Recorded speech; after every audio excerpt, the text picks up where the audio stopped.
In London and other British cities, mornings began with the sound of air raid sirens. People woke up in terror and rushed to their shelters. The streets were packed with people. Children in their parents' arms, the elderly with canes, and men and women rushing anxiously to protect their families. Some families took photos and letters of loved ones with them to the shelters in the hope of survival, while others tried to control their fear with prayers and soothing whispers. The shelters, from tube stations to public basements and even old cellars, were packed with people. The air underground was cold and damp, and the smell of dirt, dampness, and smoke mixed in. The sounds of people breathing, children crying, whispered prayers, and rescuers shouting, amidst the shaking of the building and the sound of the explosions, created a mixture of terror and hope. Many people had experienced heavy bombings over and over again, but none of them were ever accustomed to them. Each explosion was a new and painful experience. People's rescue teams were on the streets and around the damaged buildings. With small lights, simple tools, and a lot of courage, they pulled the wounded out of the rubble.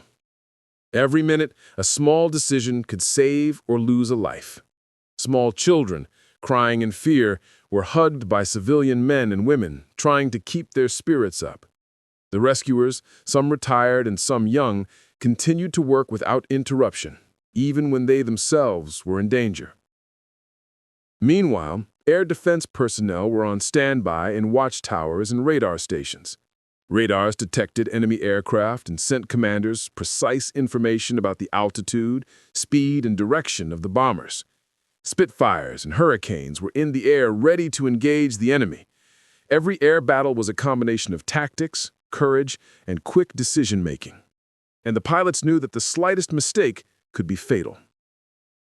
People tried to maintain daily life as much as possible at home. They baked bread, washed clothes, and packed up household items to protect them from possible bomb damage. Some, working with neighbors, repaired damaged houses and tried to keep spirits up together. Women who remained in the streets, looking at the sky, followed the shadows of bombs and the light of explosions, trying to keep themselves and their children calm. In schools and educational centers, teachers tried to continue teaching, even in emergency conditions.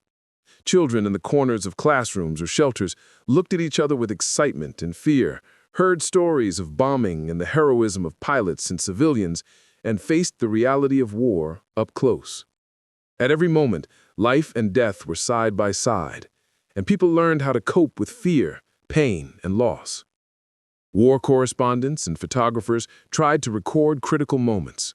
Their images and reports were not only to inform, but also to record history and show the courage and sacrifice of the people. Every photograph and report told a story of resistance, hope, and human pain. From a pilot fighting the enemy in the sky to a mother soothing her child in a shelter. Meanwhile, British military commanders struggled to coordinate air defense, evacuation, and rescue efforts. Anti-aircraft guns were stationed in various parts of the city, on high alert, targeting the bombers' paths. The sound of shells exploding in the air and on the ground created a sense of relative security, but the threat of death was ever present. Alongside the fear and devastation, stories of courage and solidarity emerged. Civilian men and women, without military training, bravely risked their lives to save others. Pilots, some on their first flights, bravely confronted the enemy. Children, amidst fear and smoke, learned how to remain hopeful. All these efforts were a combination of pain, courage, and hope that shaped the collective spirit of the people. The German air bases were buzzing with excitement the day before the first bombing raid. Engineers and technicians were meticulously inspecting the engines, fuel systems, and wings of the bombers. Every bolt, every wire, and every connection had to be in perfect working order. The slightest mistake could cause an explosion, a crash, or a mission failure. The 500 and 1,000-kilogram bombs were prepared, and the pilots went over and over again how to carry and release them. The pilots, energetic young men, but unfamiliar with the real dangers of war, spent a long, sleepless night with their instructors and commanders, going over the latest tactical details. Some tried to control their anxiety with prayer, others with mental exercises.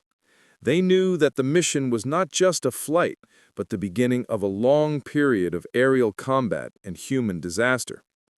In London and other British cities, air defense personnel were also prepared. Radar systems, used on a large scale for the first time, were ready to detect enemy aircraft. Spitfire and Hurricane pilots waited in hangars for orders to fly, their eyes fixed on the horizon, their hands on the levers and controls. Every second of delay could allow the bombers to enter urban areas and wreak havoc. On the morning of the attack, the air was filled with the sound of bomber engines. A parade of Luftwaffe planes took off and headed for the target. Low clouds and strong winds made the flight path difficult, but with concentration and skill, the pilots guided the planes at a certain altitude and on a certain course.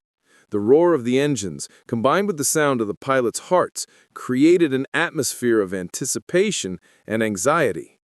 At that moment, Londoners were preparing for the 8th day in a row. Shelters were packed, and rescue workers were on full alert to evacuate the wounded and carry emergency supplies. Civilian men and women, without military training, bravely fought the rubble and fire in the streets. Children watched in fear and curiosity, in corners and in the arms of their parents, coming face to face with the reality of war. The bombers entered the London area. The first explosions occurred in industrial and residential areas. Buildings shook, and smoke and dust filled the sky. People in shelters, as the ground shook and the explosions roared, prayed and clung to the hope of survival. Rescue teams moved through the smoke and rubble with small lights, rescuing the wounded and the living. Every second, a small decision or a pilot's maneuver could mean life or death. British fighters, after receiving a radar warning, rushed towards the enemy. Planes collided in the sky, and every wrong maneuver meant the crash of a plane or the loss of the pilot's life. Strong winds and dense clouds made the pilot's maneuvers difficult, and every moment was crucial for quick decisions and individual skill. Meanwhile, anti-aircraft artillery stationed in the city tried to disrupt the bomber's path with accurate shots. In the shelters, people lived through the moments of the explosion with fear and terror, but also with hope.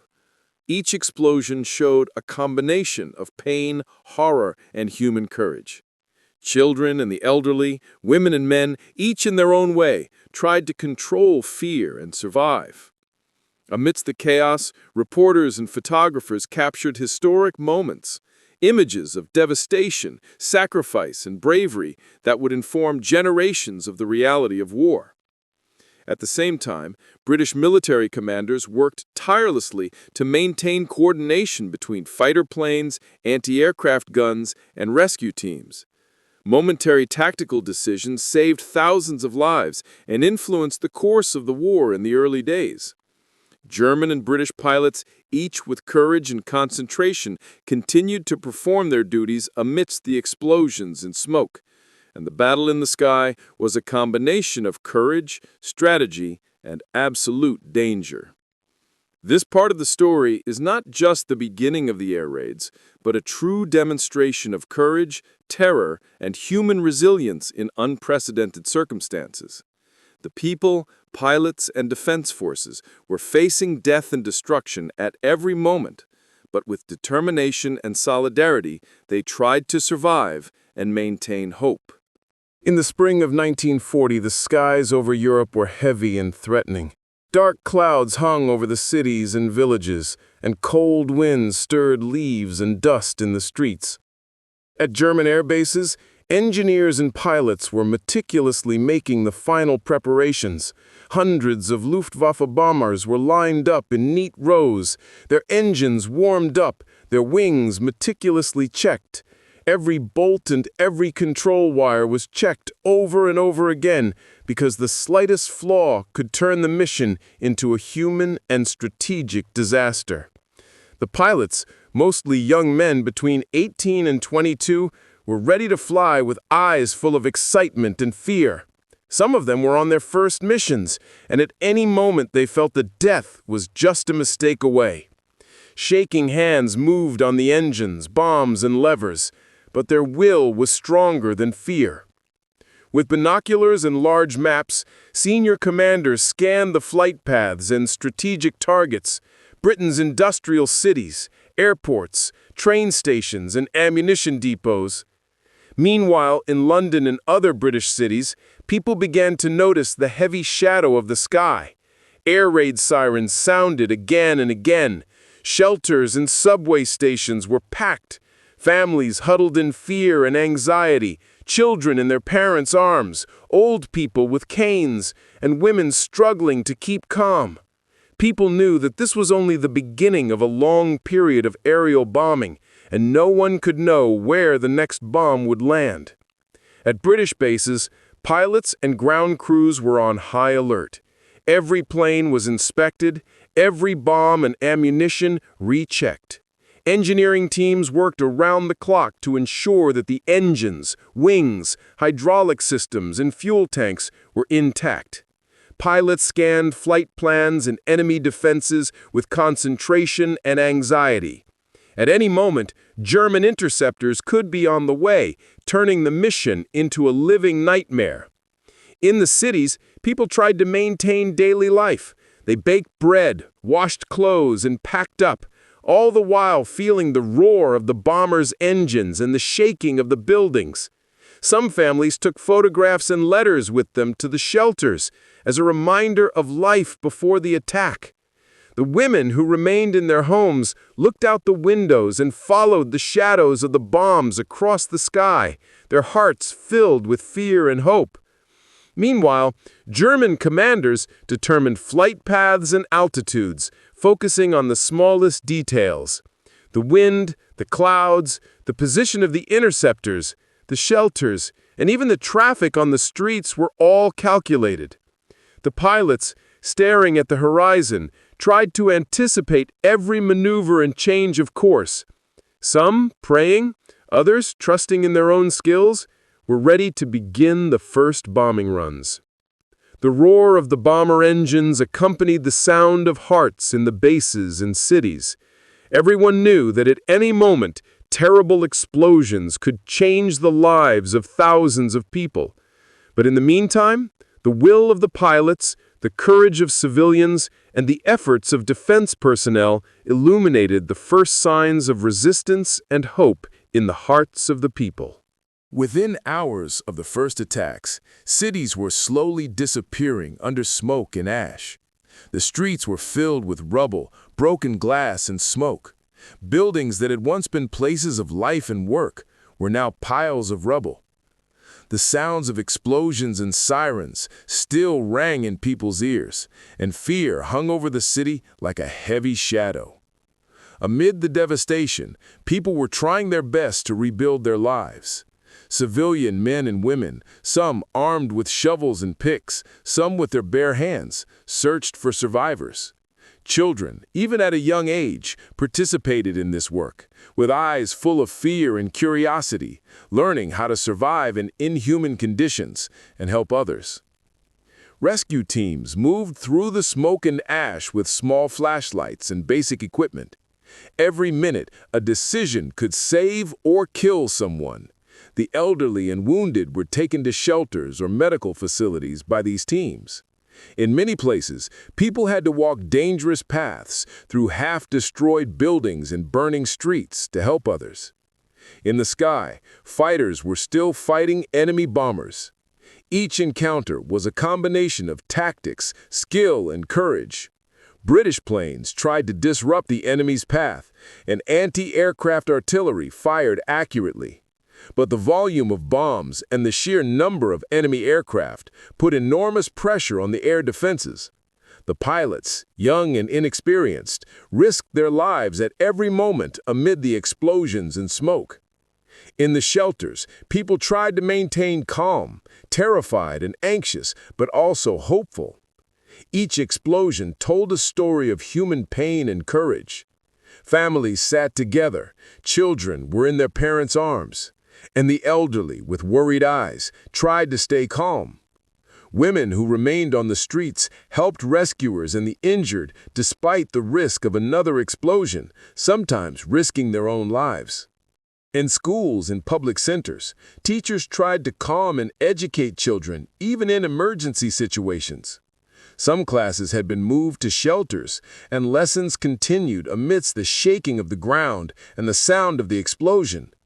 Children studied with fear and trepidation, but with hope, and learned how to live in crisis situations. Journalists and photographers recorded critical moments with care and courage. Their images and reports were not only to inform, but also to record history and show the courage of the people. Each photo told a story of resistance, hope, and human pain.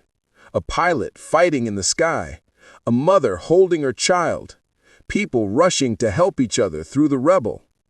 Military commanders in command centers, using radar information and field reports, tried to maintain coordination between air defense and relief. Every decision had a direct impact on the lives of thousands of people. Artillery, fighter jets, relief teams, and commanders all worked together in a complex network to control the destruction and save lives. This part of the story not only shows the true picture of urban destruction and the human consequences of the bombings, but also demonstrates the courage, solidarity, and resilience of people in inhuman conditions. At every moment, a mixture of fear, pain, and hope flowed through people's hearts, and the effort to survive and help others shaped the collective spirit of society. After the first days of bombing, British commanders began to analyze the situation in detail. Radar reports, aerial photographs, and radio communications provided a clear picture of the enemy bomber's path. Every moment of decision had a direct bearing on the lives of thousands of civilians and pilots.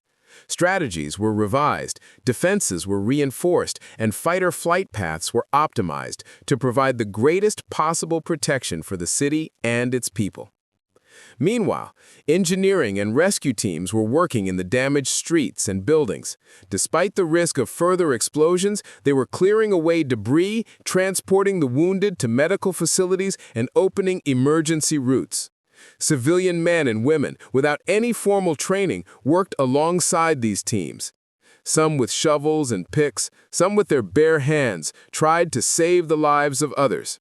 Children, curious and anxious, witnessed this bravery and learned how to maintain hope in the darkness. In the sky, British pilots continued to bravely confront the bombers. Fighters at high altitude, with complex maneuvers and precise tactics, disrupted the paths of enemy aircraft. Each air engagement was a combination of skill, courage, and absolute danger. Many inexperienced pilots faced deadly conditions on their first missions, but their determination and training saved thousands of lives.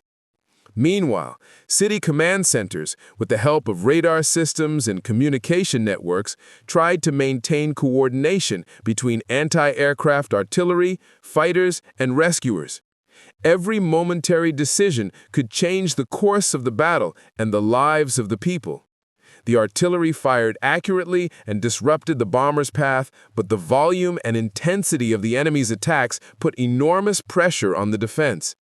People in the shelters, with terror but with hope, were going through difficult moments. Families sat together, children in the arms of their parents, and the elderly were anxiously trying to maintain their composure. The women and men who remained on the streets bravely risked their lives to help others. At every moment, a mixture of fear, pain, and hope flowed through the hearts of the people. In rescue and medical teams with limited equipment were trying to save the lives of the wounded. The scenes were full of challenges and difficult decisions. Which wounded would survive and which would die? These human efforts, a combination of skill, courage, and empathy, forged the collective spirit of the people. In the city, partial reconstruction began. Engineers, workers, and volunteers worked to restore power lines, water, and emergency exits. Even amidst the destruction, hope persisted, and people tried to maintain daily routines as much as possible. Markets, shops, and schools, although damaged, slowly resumed their activities. Journalists and photographers continued to record critical moments. Their images not only told the story of the devastation and sacrifice of the people, but also conveyed the message of human resistance and resilience to future generations. Each photograph was a story of courage, hope, and human effort in critical conditions. This part of the story not only shows the air battle and urban defense, but also depicts the resilience, solidarity, and hope of the people in unprecedented circumstances. At every moment, people were faced with fear and pain, but with determination and courage, they tried to survive and save others. After several days of continuous bombing, British commanders completely revised their air defense strategy. Advanced radar, used on a large scale for the first time, provided precise information on the course and altitude of enemy bombers. This data helped fighter pilots and anti-aircraft gunners to operate more accurately and seize every opportunity to counter. Spitfire and Hurricane pilots, with experience increasing with each mission, appeared in the sky in well-coordinated and organized teams.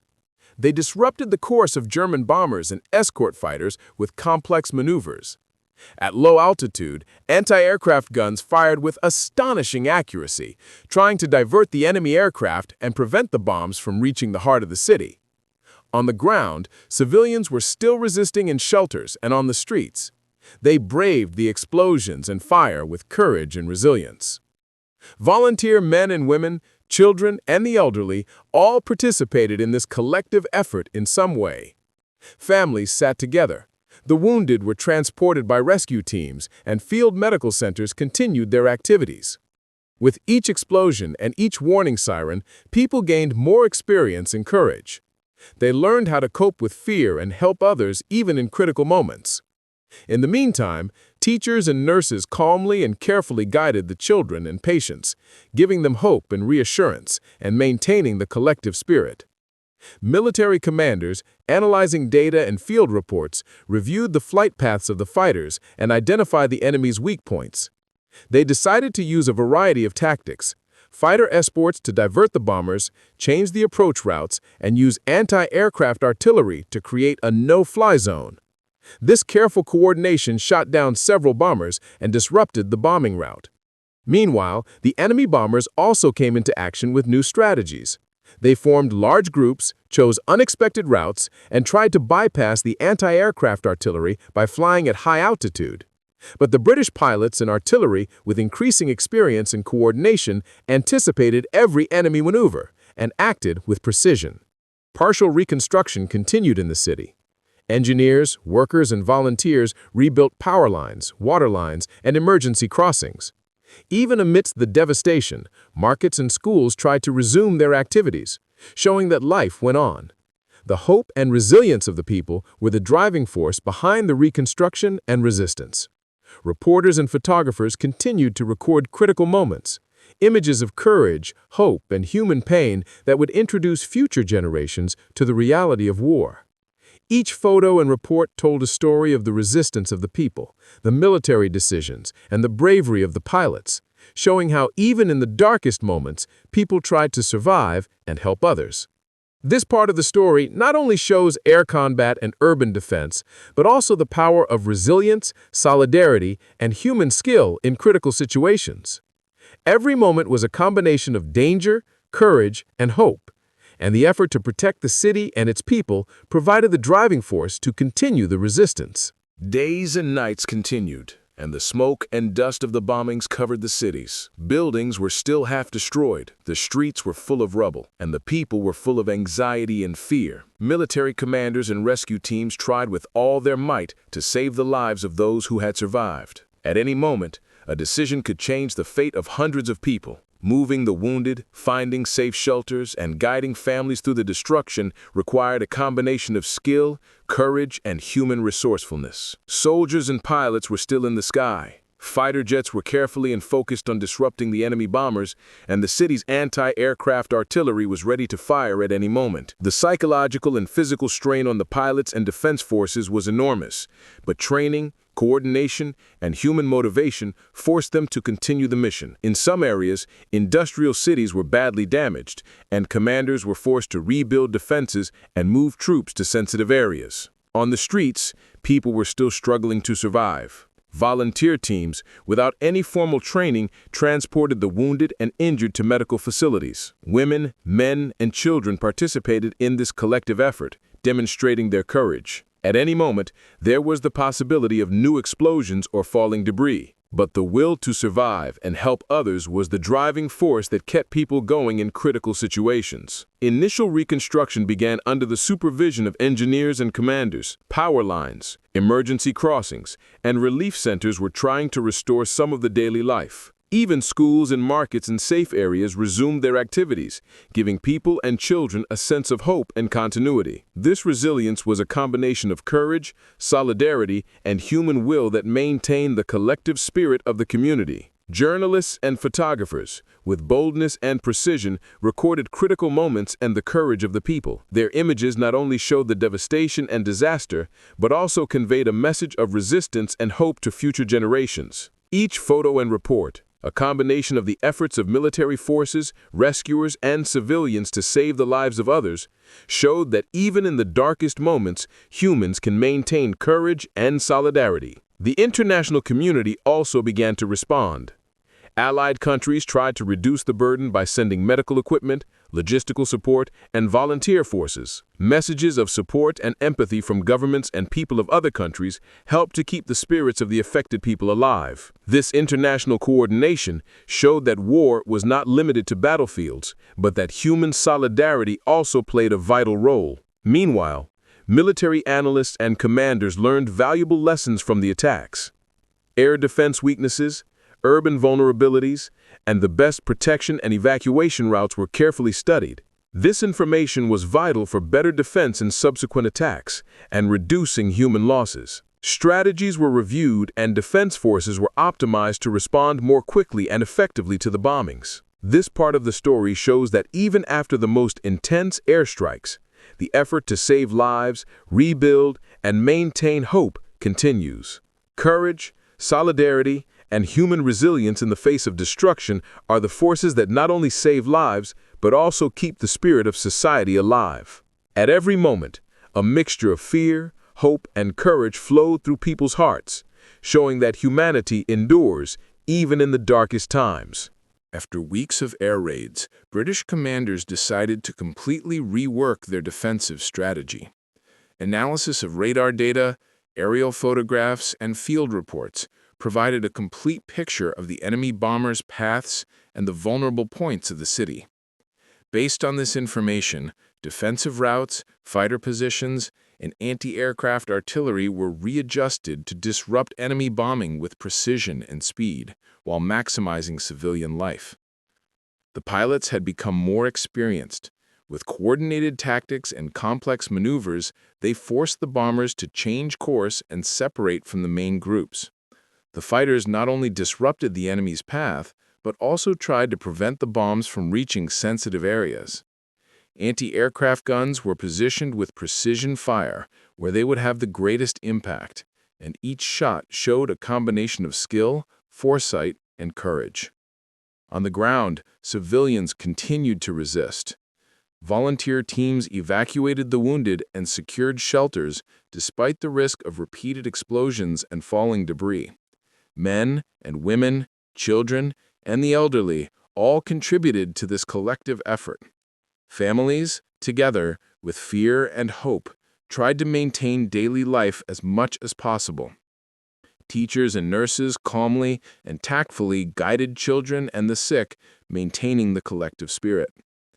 The partial reconstruction of the city intensified, coordinated by engineers and volunteers. Emergency routes, power and water lines, relief centers, and shelters were reactivated. Markets and schools in safe areas resumed their activities, maintaining a symbol of life and hope. The resilience and courage of the people showed the collective will to continue living in critical conditions. Meanwhile, the international community responded. Allied countries tried to reduce the burden by sending medical equipment, relief forces, and logistical support. Messages of support and empathy from governments and people of other countries helped to raise the morale of the affected people. This global solidarity showed that war is not limited to battlefields and that human cooperation plays a vital role. Journalists and photographers recorded moments of courage and resistance of people. Their images told stories of collective efforts, helping others, and resilience in inhumane conditions. Each photo depicted both human lives and showed the spiritual strength and solidarity of people. Using data and past experience, military commanders improved civil defense. Weak spots were identified, rebuilt, and defense forces were optimized. These measures reduced human casualties and established safe routes for civilians and relief workers. In addition to the devastation, the aftermath of the attacks provided valuable lessons for the future. The importance of coordination between air defense and relief, the need to train volunteer forces, and the essential role of resilience and solidarity in crisis situations.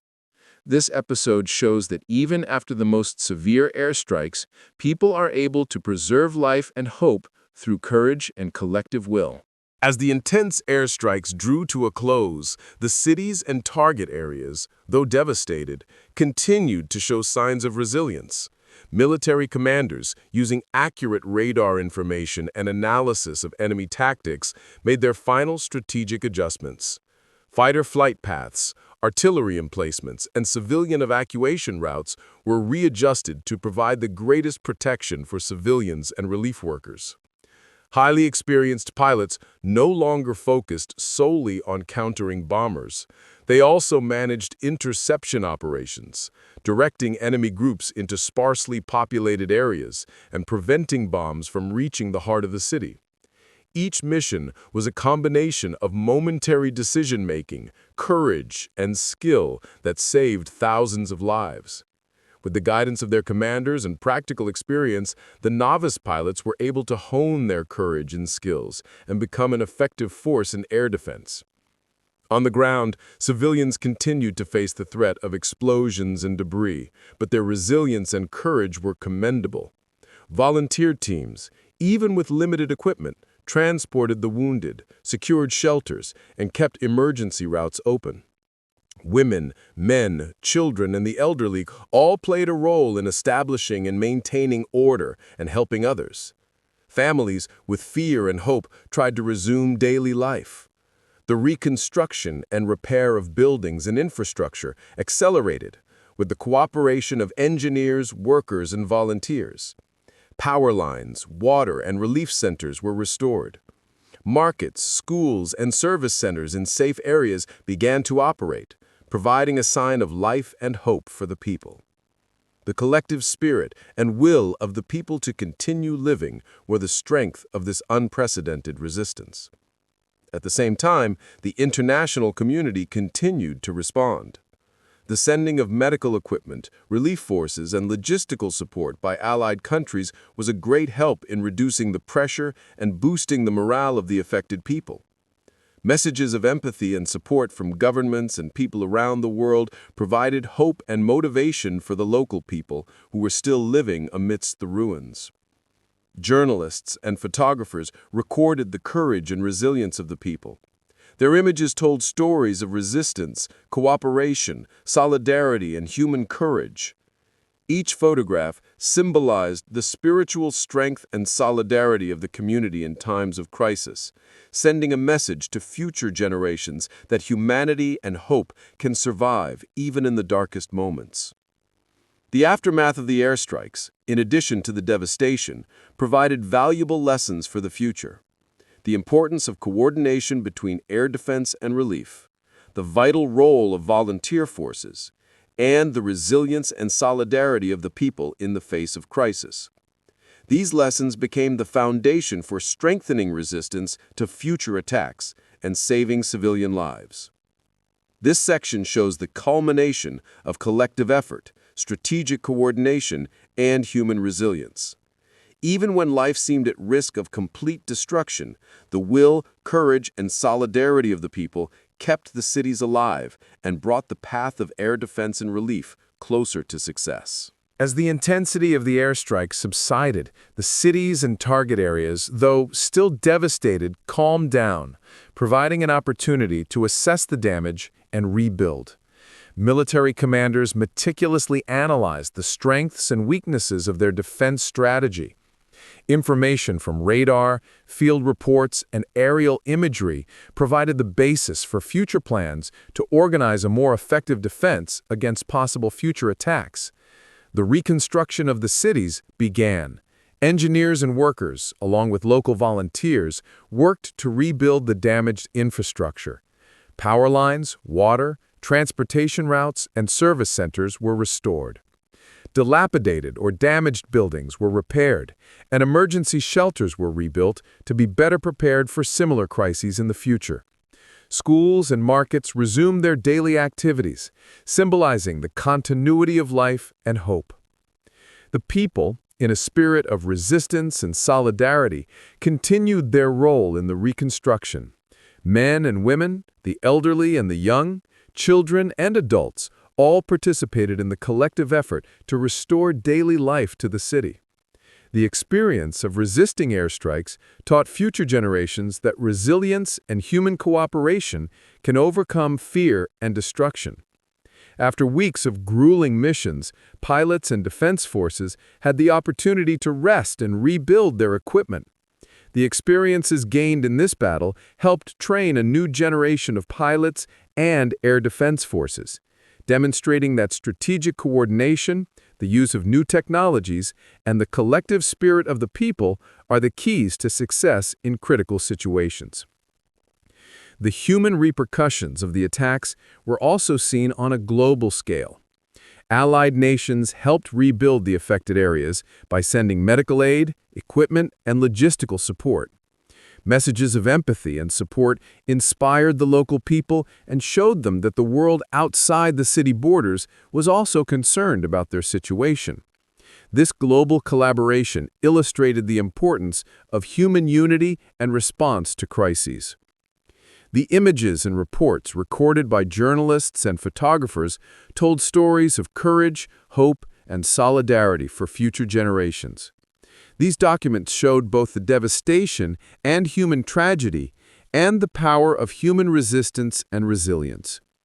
Each image was a reminder of the tireless efforts of pilots, defense forces, and civilians who saved lives and kept hope alive.